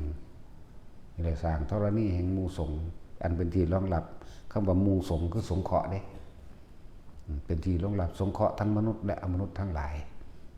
หมู่ภิกษุสงฆ์ก็ว่าคือมนุษย์อุบาสกอุบาสิกาผู้ปฏิบัติก็ว่าอมนุษย์ก็คืออย่างอื่นก็มีอย่างเทวดาอินทร์พรหมแม้กระทั่งตลอดทั้งนั้นพวกผีพวกเปรตสัตว์เดรัจฉานนี่รองรับจังซี่เด้แล้วจะว่าเน้นย้ำให้สละความเห็นแก่ตัวบ่แม่นทำเพื่อตัวเข้าใจว่าล่ะมันสิไปไสก็ทำเพื่อตัวนั่นแหละแต่ว่าให้หมดตัวนี่คือว่าล่ะให้หมดตัวหมดความเห็นแก่ตัวให้เบิดอัตตาตัวตนเลยว่าบ่ให้ขอแม่นขอได้ก็เกิดเป็นทุกข์คือเก่านั่นแหละพระศิวลีตะรวยมากกับเจ็ดพระพุทธเจ้าเอ้าก็บ่ทุกข์ทั้งเจ็ดพระพุทธเจ้าบ่มาเกิดนั่นก็ทุกข์คือเก่าตัวเนาะมาศาสตร์สุดท้ายยังมาเกิดขดจ้องอยู่ในท้องแม่ตั้ง7 ปี7 มื้อพร้อมนั่นจังซั่นแล้วออกก็มารวยอยู่ก็สิเอาแต่มึงรวยนั่นบ่ไผก็เลยจังซั่นเลยก็เบิ่งความทุกข์นี่ไปหยังตายแล้วเด้อล่ะแม่นบ่หรือยังอยู่บ่ จังซั่นแล้ว เราจึงอยากให้ผู้คนเห็นโทษแห่งความเกิดเห็นโทษแห่งความอยากเห็นโทษแห่งทุกข์นั่นแหละเห็นโทษอันนี้จึงพยายามเน้นย้ำหนักหนาเพื่อผู้ฟังใหม่ฟังเก่าก็สร้างเว้ายุ่งสิแหละแต่ก็คิดเอานั่นแหละเว้ยหรือว่ามีสมองบอกใครก็เลย ตั้งแต่กี้มีแต่ขอกับขอไปเบิดตะพื้นตะพื้บางคนบ่ได้ทำบุญทำทานนี่หยังเนาะผู้เห็นสารผู้เจ้าหอผู้ตาขอล่ะยกมือพอขึ้นขอแล้วสาธุเด้อจังซั่นจังซี่แล้วพวกข้าไปมาร่ำรวยค้าขายเท่านั้นค้าขายเท่านี้ดึงเอาใบไม้หักไม้ไปจังซั่นแล้วพอดีเข้าทางของพวกขายของได้วัน ธรรมดาเลยเอานี่มหานิยมเมตตามหานิยมขายของเด้อสันมันเบาๆบ่มันเอาตัวนั้นไปขายสั่นแล้วเอาอันเขียงงงแง่งกี่ตัวทั้งตาเป่าปูดอยู่มีแต่ไล่หรือในหันมีแมงอย่างหลุนรวยพันล้านหลุนรวยบ่เลิก ก็บ่เลิกแล้วมันได้ขายผู้มันขาย ผู้มันซื้อจะได้หาอย่าง แล้วก็ผ่านั่นผ่านี่ยันนั่นยันนี่สารพัดรูปจีเชฟรูปแม่งอดเอาแมนอีหลีได้ล่ะที่บอกมาเนี่ยบ่ได้บอกเล่นเด้นี่แม่นบ่จัดเวลาเขาเฮ็ดบุญกฐินบ่ที่มีท่งนั่นท่งนี่ไหมจีเชฟแม่งอดรูปปลาเนาะรูปอีแข พากันไปบูชาเอาไปเป็นสิริมงคลไปเป็นปักไว้น้ำลานขายของซั่นผ้านั่นว่าขายให้ แค่นั่นบ่นั่นคือกัดหัวสูงตี รูปชีเชฟมันก็เอาไปอีหลีเลยว่าดิแม้ว่าล่ะรูปปลาตะเพียนเห็นไหมต้องมองกระสานใช่ไว้เด้รูปแข กินหัวสูเด้อรูปแขรูปงูรูปนาคนั่นแหละงูมันสั้นแล้วรูปแขรูปงูรูปปลาชีเชฟแม่งอดยังอีกแต่สินเกิดชื่อว่าไรเตาเนาะโอ้ยมันนังสาเอาไปแม่มันจะท่านเขาบอก เตาอีกซูมือนี่เขาเฮ็ดยังบอกว่าขายคือรูปหมดเอกซูเปอร์แมนยังงั้นไหม คือเอามาเผ็ดกองขังหน้าเนาะเห็นเขาพากันบูซ่าอยู่ นั่นก็มีโอ้ยสารพัดเนาะคนเลยเสื่อนหุ่นเสื่อนไหวจันตะบะรวยคนฟังแนวนี้เด้บรรยายให้ฟังแนวนี้เด้มันสิเข้าใจความจริงในชีวิตจริงเจ้าของเองเด้อแต่ไปฟังเพื่อนเขาอบายแนวนึงเด้ก็ไปซักนั่นซักนี่มันก็คือกันนั่นแหละพวกกันรุ่นพี่ซักมาก่อนก็ตายเบิดแล้วได้ล่ะ เห็นป่ะต้องสั้นแล้วหลายอย่างที่เขาบอกเข้าใจความอยากทั้งเบิดนี่รวมตรงความอยากอยากได้อยากดีอยากมีอยากเป็นร่ำรวย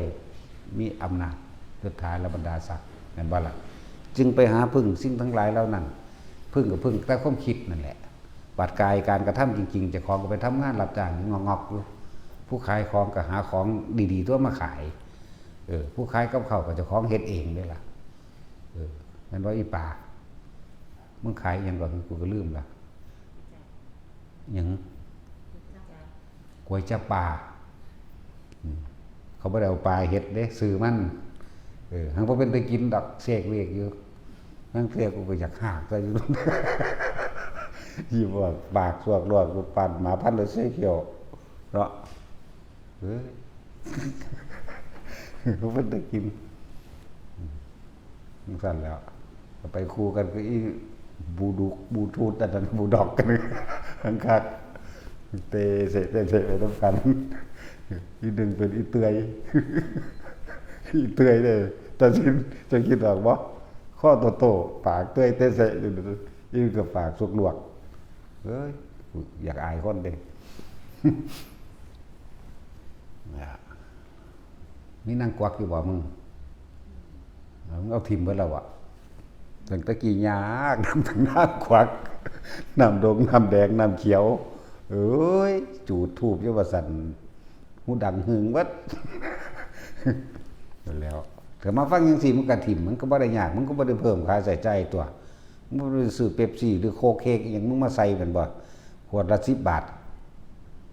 หรือเท่าใดแล้วบ่ซุมื้อนี่ แพงแล้วล่ะซุมื้อนี่อย่างแล้วก็บ่ได้ไปยากน้ำทูบน้ำเทียนยากน้ำอันน้ำแดงน้ำเขียวน้ำแหล่แล้วก็ไปซื้อตุ๊กตาตูนยังอีกบุเลวมาให้มันเล่นกุมารทอง กุมารทองซานบักมันเป็นโรคขาดสารอาหารบักกันนั่นนะเอาป่องแป้งเนี่ยนะ ขี่หัวอ่อนหอดอยู่บ่ค่อยได้กินข้าวเขาเอาไปเห็นกุมารทองบักไข่ว่าติ โอ้ยไข่พอไข่แม่ว่าเขาตัวขายของมาจากเดี๋ยวจะเฮ็ดยังไงตัวมันเองก็ว่าอ้วนท้วนสมบูรณ์อยู่เนาะ มันตัวมันเองก็หากินบ่ได้อยู่จอยอยู่ขี้โผอันหอดอยู่ โอ้ยตาจุ๋ยว่ามาเว้ยเอาตัวนั้นสิบ่เป็นตาสมบูรณ์กว่าบ่เฮ็ดเฮ็ด เนาะนั่นว่าแต่สิตัวนั้นสมบูรณ์อยู่เด้ โอ้ยต้องพอน้อยมีเล็กคุณเนาะต้นคือนั่นให้เราเฮ็ดจังซี่ พอเล็กน้อยเด้อเอาทั้งกุมารทองและกุมารยิ่งโลดไปหยังตึกเป็นแต่ขายดีนั่นสมบูรณ์เป็นตาเอาไปเฮ็ดอยู่เอาไปแต่ว่าต้องเฮ็ดห่านใส่นักนั่นเด้ ต้องเฮ็ดห่านอย่างดีเด้ต้องเฮ็ดอย่างแข็งแรงต้องใส่เหล็กมันเด้ต้องสิอยู่ อ้วนใหญ่สำโองนี่เว้ย จังสั่นแล้วแต่โตจังสั่นเป็นตาไปเฮ็ดอยู่นั่นยังบักไข่อยู่นี่แหมขี้โพดห่ออยู่มันเป็นโรคขาดสารอาหารสงสัยสิกินข้าวสารดู อย่างงมง่ายบ่มีคำว่าศักดิ์สิทธิ์น่ะสิมีสิ่งศักดิ์สิทธิ์สิมีเทวดาอินพรหมดลบันดาลนั้นทุกอย่างมันต้องมีเหตุมันจึงสิเป็นไปได้เทวดาเขาซอยเหลือเขาได้แต่ว่าเขาไม่ได้ไปขอกับเขาทุกอย่างต้องมีเหตุสมควรมันจึงสิพึ่งพาอาศัยซึ่งกันและกันได้คือเวลาเขาทำบุญทำทานบ่ให้ขอบ่ให้แลกแล้วก็อุทิศบุญผลทานบุญกุศลกรรมดีนี่ถึงแด่สรรพสัตว์ทั้งหลายโลดพวกเขารับได้เขาก็รับได้เต็มคือพระอุทิศเนี่ยเทวดารักษาข้าพเจ้ากับบ้าไปเมื่อสมควรแก่เหตุเขามีกำลังของเขาก็กลับมาซอยเขาได้เองแต่ว่าเขาไม่เคยขอหลายอย่างกับซอยอยู่ดอกความจริงแต่ว่าจะไปเล่งเอาผลมันเลยเกิดกลายเป็นตัณหาเกิดกลายเป็นความอยากเกิดกลายเป็นอย่างที่กั้นไว้นั่นเอง เป็นตะไคร่กั้นซ้ำมาจากว่าล่ะความอยากเจ้าของเองแต่ว่าเฮ็ดไปเถอะได้ยังก็ได้ไปตายแหละเอามองมันสรุปโลดมียังก็มีไปตายนั่นแหละเนาะนั่นแหละเขาซอยเหลือว่าซอยแต่ว่าตัวเองต้องให้ก่อนดิแต่สิเว้าเรื่องซอยน่ะซอยว่าซอยเฮ็ดได้บ่ได้แต่ว่ามันขึ้นอยู่กับเหตุเด้คือภาษีวลีเพิ่นรวยนี่พระพุทธเจ้าเด้อันเพิ่นให้ทานประกอบกับเพิ่นอธิษฐานขอเห็นบ่ล่ะบัดนี้ก็เกิดบักโดนมันบักหลายศาสตร์มันได้เสริมมาเป็นภาษีวลีนั่นน่ะก็คิดเบิ่งนะเจ็ดพระพุทธเจ้าแม่ไล่มาถ้าว่ามีภาษีขีพระกักุตโตคนวาสากัสสปะพระโคตมะไล่มาเบิ่งติล่ะแม่นบ่ล่ะพุ่นน่ะทุกปันก็บ่แมงดอกทุกร่างกายทุกเจ็บทุกปวดทุกป่วยทุกพัดพรากจากสิ่งที่รักทุกเพราะเป็นโรคใจบ้านนี้อันรวยน่ะรวยไปเถอะรวยกับป่วยเหมือนเดิมหมดแหละไปก็ดีไหวเทียบกับพยะสะหังกว่าตัวบาทนี่เนาะมีครบบัดเลยมีประสาทสามฤดูล่องจากพระพุทธเจ้าเลยได้ความลำรวยเล่านั้นเราก็เห็นขาถาดบริวารนอนน้ำไหลเหงื่อโยดฟ้าเดือดฟ้าก้นเดือดห้างอีก็นอนตดเป็นตนายว่าสัตว์แปะก็โอ้ยอีหาก็จะว่าด้วยกันแล้วเนาะดูเอาดูแล้วก็ยังนายแล้วก็ยังเบื่อสุขที่สุดคือการเสพกามจากว่าล่ะบัดมันหาบางทีบ่ต้องมีอาศัยพึ่งพาสิ่งเหล่านี้มีบ่นอนี่นั่นแหละเราเลยถูก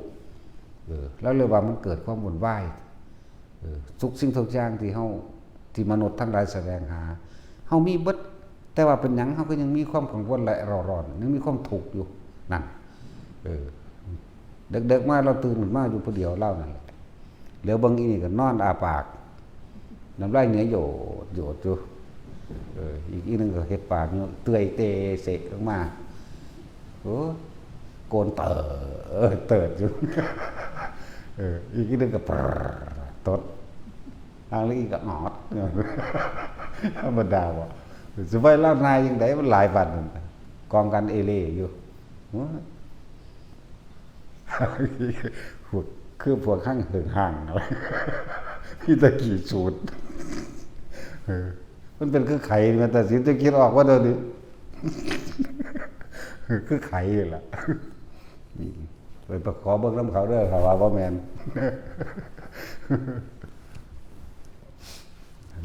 หลายอย่างว่ามันเป็นตะไดว่าซั่นทั้งว่าเฮาเน้นย้ำท่านก็บ่ให้หวังผลในท่านบ่ให้ขอบ่เคยขอเป็นหยังเลยเฮ็ดคือเฮาสินิพพานศาสตร์นี่ตายศาสตร์นี่นิพพานศาสตร์นี่มันจังสิถึงประเภทว่าอนาคตการโน่นเทินทางแล้วครับไปอย่างใหญ่เลยจะไปท่านแบบมิจฉาทิฏฐิท่านหวังผลผู้ใดความอยากได้อยากดีอยากมีแต่เป็นนั่นอยากเป็นนี่อยากมีเป็นผู้มีอำนาจท่านแบบสัมมาไหมท่านแบบนั้นเป็นกุศลท่านไหมท่านด้วยความฉลาดท่านด้วยความเห็นโทษท่านด้วยความเห็นทุกข์ท่านด้วยความหลายๆอย่างที่เห็นในตัวเองพ้นนั่นแหละที่ผ้าทุกคนเห็นเนี่ยนะค คนหลายคนบ่เข้าใจหรอกคือผ้าสร้างพระพุทธรูปจังสิสร้างเฮ็ดหยังบางคนก็เป็นคนพิการเนาะก็อาศัยอำนาจการสร้างเนื้อหนังมังสาของพระพุทธเจ้าเป็นผู้เป็นมหาบุรุษที่สมบูรณ์โดยปุริสลักษณะทั้ง30ทั้ง80พุ่นล่ะว่าถ้าซ้ำนี่แหละสัพปุริสัตตบุรุษ7อีกครบพวกเจ้าว่าถ้าได้ถึงพวกเจ้าเกิดมาเป็นคนที่มีรูปร่างกายสมบูรณ์บ่พิการจักว่าล่ะสร้างพุทธรูปก็ดีให้ธรรมะมื้อนี่แหละเดี๋ยวคนมีสติปัญญาดีไปในภายภาคหน้าสร้างถนนท่านโดยความสะดวกสบายสร้างวัดสร้างขี้ดินวัดมื้อนี้ได้ที่อยู่อาศัยคือได้ทุกอย่างล่ะบัดนี้รองรับสรรพะทุกอย่างอยู่ในหันนั่นแหละเป็นที่รองรับสร้างต้นไม้ พวกเจ้าก็ได้ไปอยู่ในสถานที่อุดมสมบูรณ์บ่อึดโดยพืชพันธุ์ธัญญาหารและน้ำนี่อุดบ่อบาดาลพร้อมบัดนี้ตั้งลงท่านเดินทางไปทั้งได้กระสร้างเขาบ่อดอยากบ่มีนั่นแล้วก็บ่มีการขออีกต่างหากมันเลยมีอานิสงส์อันหาประมาณบ่ได้ถ้ามีการขอมันหาประมาณได้เด้เริ่นว่าปุญญาภิสังขารคำว่าปุญญาภิสังขารบุญเป็นเครื่องประดับตกแต่งให้ได้ในสิ่งที่ปรารถนาจริงแต่ว่าในมาแล้วมันก็ต้องเสื่อมสลายคือเก่าไงเห็นบ่จังซั่นแหละบุญเป็นเครื่องตกแต่งให้ได้ตามปรารถนาอยู่แต่เฮาต้องเบิ่งเหตุแห่งการให้นำเด้แห่งการขอนำเด้ซุมื้อนี้โอ้ยก็ผู้ใดสิเข้านิโรธสมาบัติไม่ให้เฮาขอเนาะแม่นบ่ซั่นของเฮาก็เข้าบ่เป็นเฮ็ดบ่เป็นพวกมื้อนี้ก็สิเป็นบ่ได้ตู้สุเตเสอยู่นั่นจังซั่นแล้วมันต้องมีเหตุคือเฮาก็ได้ยินแต่ตำราเนาะพระพุทธเจ้าองค์นั้นออกจากสมาบัติมาแล้วถือว่าพระโพธิสัตว์ไปขอก็ขอให้สำเร็จปรารถนาโพธิญาณนั่นเด้ล่ะเพิ่นบ่ได้ไปขอให้รวยแม่นะว่าจังซั่นแล้วมันมีเหตุตั้งหนึ่งอันนี้คือว่าพระปัจเจกพุทธเจ้าออกจากสมาบัติมาเพิ่นก็สิไปสงเคราะห์ผู้นั้นผู้นี้เด้น่ะมันก็มีเหตุเกี่ยวกันเลยจังเป็นคือจังพระมหากัสสปะสิไปสงเคราะห์ให้กับสองตายายเฒ่าๆนั้นเคยเป็นพ่อเป็นแม่เพิ่นมาก่อนนี่มันมีเหตุมันบ่แม่นว่าไผจะไปขอได้ทั้งนั้นเฮาก็บ่ฮู้คือว่าอะไรเหตุใดเนาะสองตายายบ่มีลูกเลยนั่นน่ะอยู่ในไร่ฝ่ายนั่นน่ะสองตายายเฒ่าแล้วเพิ่นก็เข้าสมาบัติพระอินทร์ไปลักเอาก่อนเที่ยวที่2นางฟ้าไปขอดีดนิ้วปิ๊กว่าเดียวหนีซ้ำเที่ยวที่3เลยได้จังได๋ไปเที่ยวที่2พระอินทร์ไปลักอังกูลเทพบุตรเคยใส่บาตรพระในพุทธศาสนานี่แหละเทเดียวเท่านั้นขึ้นไปแสงสว่างมันแจ้งกว่ากันมันใหญ่กว่าพระอินทร์จากอายเขาโอ้บ่รอดอีกพระอินทร์นี่ก็ได้ พระอินทร์ซุมื้อนี่แหละมีเมีย3พุ่นล่ามกเนาะนั่นแหละพระอินทร์จากอายเขาเลยโอ้เฮ็ดจังได๋วะนั่นแหละจังว่ามาว่าพระกัสสปะนี่เพิ่นสิเข้าสมาบัติของเพิ่นเองเพิ่นสิไปสงเคราะห์เอาสองตายายนั่นสองตายายนั่นเคยเกิดเป็นพ่อเป็นแม่เพิ่นสิสงเคราะห์นี่มารดาบิดาที่ยังมีชีวิตอยู่ส่วนมารดาบิดาหมายถึงคนละศาสตร์เด้เข้าใจบ่แต่ว่าจังเป็นมารดาบิดาอยู่อันมารดาบิดาของเพิ่นเองตายแล้วล่ะในศาสตร์นี้เข้าใจบ่นี่พูดเป็นมารดาบิดาในศาสตร์ที่แล้วโหนมันจะไปสงเคราะห์พระอินทร์นี่เลยมาลักใส่บาตรเพื่อสิอธิษฐานขอให้มีแสงสว่างหรือประกายที่ออกในโตนั่นน่ะให้มันไหลให้มันแห้งกว่าอังกูลเทพบุตรอันแล้วแต่จังซี่มันจังได้อันแนวจังสันเด้อทุกอย่างมีเหตุเด้บ่แม่นว่าจะขอตะบุตะเพื่อเอาตามกิเลสตัณหาเจ้าของแล้วจังซั่นแหละหลายองค์ก็ดอกที่เขาเจ้าเหตุกันนั่นน่ะส่วนมากก็เพิ่นสิเว้าแต่เรื่องพระปัจเจกหลายกว่าเนาะ พระซุมื้อนี้ก็บ่จักเนาะบ่จักนั่นแต่ซุมื้อนี้สิมีชีวิตอยู่นั่นน่ะไปถามเอาผู้ได้เป็นอรหันต์เข้าได้บ่ได้ก็เข้าให้นั่นน่ะล่ะไปขอ แล้วก็บ่ได้ขอแต่เฮ็ดไปเรื่อยๆจังซี่แหละนั่นแหละทุกอย่างมันมีเหตุเด้ แต่ให้เห็นโทษแห่งการขอซะเด้อไปก็ดีเห็นโทษแห่งการคนเฮาสิเป็นทุกข์อยู่2อย่างทุกข์กับสิ่งที่ยังไม่มีแล้วก็แสวงหาเนาะเมื่อใดมาได้บัดนี้ทุกข์กับสิ่งที่มีเพราะหวงแหนบ่อยากให้มันพลัดมันพรากมันจากบ่อยากให้มันเสื่อมสลายเห็นบ่แต่ธรรมชาติเสื่อมสลายคือเก่าแต่อย่าลืมอันนึงเด้ออันนี้ทำได้ถูกต้องเบิดทุกอย่างเฮานี่บ่เหลือบ่รอดคือทุกคนเกิดมาตายเกิดแต่ก่อนก็ตายเกิดเดี๋ยวนี้ก็ตายเสร็จเกิดอยู่ทั้งหน้าก็เกิดไปตายคือเก่าแม่นเฮาตายก่อนเฮาบ่เห็นก็สร้างจะเกิดเท่าใดล้านชาติอสงไขยไปข้างหน้าก็สร้างก็เกิดไปตายนั่นแหละเนี่ยทำได้ถืออันเดียวนี่แหละวะ นอกนั้นบ่ฮู้จักนั่นแหละให้เห็นโทษแห่งความเกิดซะความเกิดเป็นทุกข์เพราะว่าหิวร้อนหนาวเจ็บไข้ได้ป่วย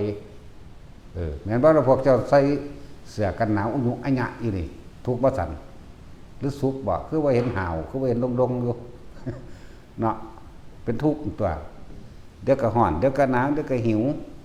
เดี๋ยวก็เหยียบน้ำมีดบาดเดี๋ยวก็เจ็บไข้เดี๋ยวก็ป่วยเดี๋ยวก็ไปคิดถึงบุคคลอันเป็นที่รักบาดมันตายจากกันนะนั่นแล้วจังซี่แล้วนี่เห็นโทษอันนี้มั้ยพวกเจ้าสิฮักกันซำใดล่ะนี่กอดกันอ้อมแขนคักๆมันก็ตายสักดึกๆเก่าต่อหน้าต่อตาคือเก่าตัวเนาะแม่นบ่ล่ะนี่เห็นโทษอันนี้ไงนั่นแหละให้เห็นให้เป็นคนมีกุศลความฉลาดเห็นตามความเป็นจริงได้คำว่ากุศลนี่คือเห็นตามความเป็นจริงได้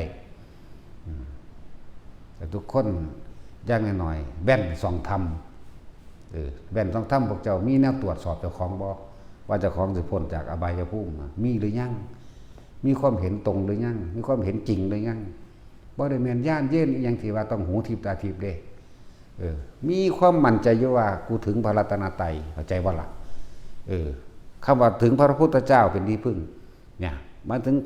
อาศัยความรู้ของพระพุทธเจ้านั่นแหละ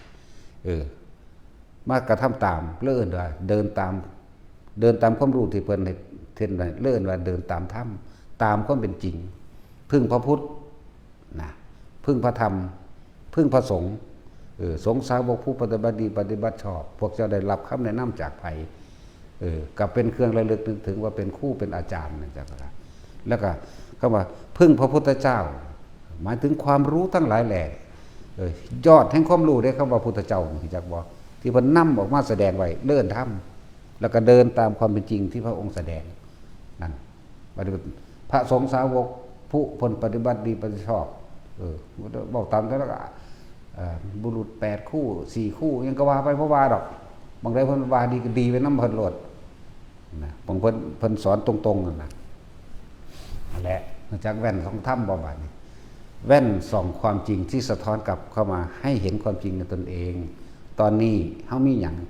เฮามีเฉพาะพระรัตนตรัยเท่านั้นอย่างอื่นไม่สนใจที่จะพึ่งบ่มีการขอจากสิ่งอื่นเลยบ่ขอจากใดๆเลยว่าพระพุทธเจ้าบ่ขออยู่แล้วจักบ่ล่ะนั่นแหละมั่นใจว่ามีเฉพาะพุทธธรรมสงฆ์ก็ได้นี่เห็นบ่นี่เยเกกิปานะพุตติตถาวาทาวรานวาเสสาทีฆาวาเยมันตาวามิสิบาลสกันตุลันบุคคลทั้งหลายเราได้ไก่ชังเมื่อถึงพระรัตนตรัยมีที่พึ่งคือพระรัตนตรัยเท่านั้นเมื่อเขาแตกกายทำลายขันธ์ย่อมมีคติทางไปมนุษย์และเทวดาเท่านั้นเข้าใจบ่ล่ะเอาเท่านี้พุทธังทสนังคตาเสนเตคมิสติอปายะภูมิงปหายามนุสังเทหังเทวะกยังปริปุเรสตตินี่โอ้แปลยันแต่เขาบ่เข้าใจแล้วเบิ่งซึ้งลึงอยู่บ่มีสมองอย่าคนไปกันเนาะย่านแต่เขาบ่เข้าใจเอาว่าสั่นโอ้ยเพราะสำนักแหละนั่นแล้วปานะภูตติตสาวาทาวรามุนีนั่นแหละเฮาพึ่งจุดเดียวแล้วนี่ทำความเห็นตรงอย่างเดียวได้บ่นี่เป็นสัมมาทิฏฐิแล้วมันก็ใกล้นิพพานแล้วจักบ่ล่ะนั่นแหละเอิ้นแว่นส่องธรรมสำรวจตัวเองแว่นส่องธรรมเพิ่นเอากระจกมาเทียบเฮาแย่งในกระจกเฮาก็เห็นหน้าเจ้าของแต่พวกผู้หญิงก็ตื่นขึ้นแต่เช้าๆดึกๆแต่งตัวท่าปากปงเล็งบ้างนั่นป๊อกแป๊กแล้วก็เอาหยังมารูปผมเขียนจับดากแก้ปนเจ้าของแล้วเอาซองทำเบิ่งในบัดนี้จักบ่ล่ะ ส่องความเป็นจริงในชีวิตของเจ้าของเบิ่งแน่เฮามีอีหยังเป็นสาระแก่นสารที่พึงได้ทั้งสั้นตัวนั่นแหละเรียกว่าแว่นส่องธรรมส่องความจริงในชีวิตจริงเจ้าของตอนนี้เฮามีหยังเป็นทางเดินกระทำตามมีพุทธมีธรรมมีสงฆ์แค่นี้มันก็กันอบายได้แล้วจักบ่ล่ะจะไปพึ่งสิ่งอื่นไปคิดถึงไอ้นั่นอันนี้มันดลบันดาลบ่นั่นแหละจึงบอกว่าแต่ละคนตราบใดที่เราจึงยื่นมือขอความช่วยเหลือบุคคลผู้อื่นตราบนั้นท่านก็จะทุกข์ตลอดไปถ้าจะไปอาศัยต่อผู้ใดมาซอยเจ้าของคำสอนเพิ่นนี่เลยอัตหิตโนนาโถไหม